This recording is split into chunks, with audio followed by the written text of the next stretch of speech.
Hey guys, Chef Anita here, just prepping up some dinner at home tonight. I am so excited to show you what I've got going on. Um, Busy day, but I managed to get back in time to get everything done for tonight's dinner. Now, as I said earlier, Dwayne woke up with a craving for a yakitori grilled burger. Now, never having done this, I wanted to make sure and incorporate all of the Japanese flavors that you would typically find in their cuisine while also keeping the natural flavors of everything that I'm utilizing. So I had to, dig deep and make sure that I was not going over the top with any flavors, but also not making it bland, if that makes any sense. The balance of these flavors are super important to me. Japanese cuisine is something that I don't have a lot of experience with, but I do watch a lot of videos of Japanese sushi chefs, and I watch how they develop flavor, even in simple pieces of fish with the glaze that goes over the top. And I wanted to make sure and pay respect to that. So let me show you what I've got going on here. I really hope I did all of this justice. But it is my first time going at this, and I definitely plan to develop what I've learned today in my own cuisine by doing what I already know. Okay, so I am going to be doing an all beef burger, which I have here. And these are simply seasoned with salt, white pepper, and some ground ginger. And those are going to get topped off with a cabbage slaw. Here we have some purple cabbage, some Savoy cabbage. I wanted a Napa cabbage, but for some reason they didn't have it. They argued with me and said Savoy was the same. It's not. I have some scallions and some toasted sesame there.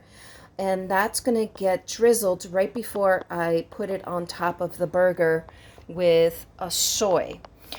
This soy is a light soy, and all I did was put in there was some rice wine vinegar and some sesame seed oil, and that's it.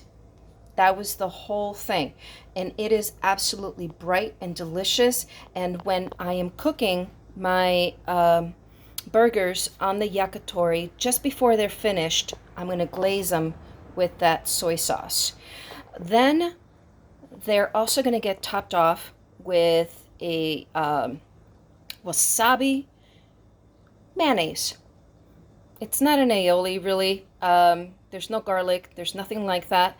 It is just going to be a wasabi mayonnaise. And that has a little bit of that same soy in there, some yuzu, and rice wine vinegar. Absolutely delicious.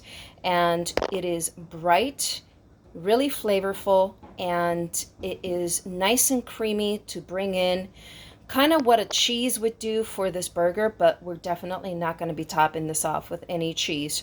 So this wasabi mayonnaise is going to be perfect.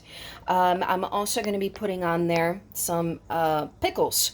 These are English hothouse cucumbers and some jalapeños, which have been cold pickling with some salt, honey, yuzu, rice wine vinegar, salt, and white pepper. That's it. They have been sitting in this mix for the last, I would say, 2 hours. And because I thinly slice them, they're going to pick up that flavor so gorgeously. I can't wait to put these on there. And on the side of that, because when you're making yakitori, this charcoal is so incredibly special. I don't like to waste it. Like after I'm done cooking, I'll throw on there whatever vegetables we have, whatever we have left in the fridge, and just make sure and get everything onto that grill so that we don't waste the actual fire. So I'm going to be serving some Shishitos on the side, and I blanched some beautiful broccoli, also throwing that on the yakitori. And that's it. That's going to be tonight's dinner. Like I said, I really hope that I am doing this dish justice, because when I make Japanese food, I feel like there is such a process that needs to be respected. And according to Dwayne and his palate, I have. So once I build all of this, I am gonna make sure and post it as much as possible and talk about it as much as possible, because I feel like this burger could be a game changer for us, especially when we are going to be using a model bakery English muffin to put it on. Come back, guys.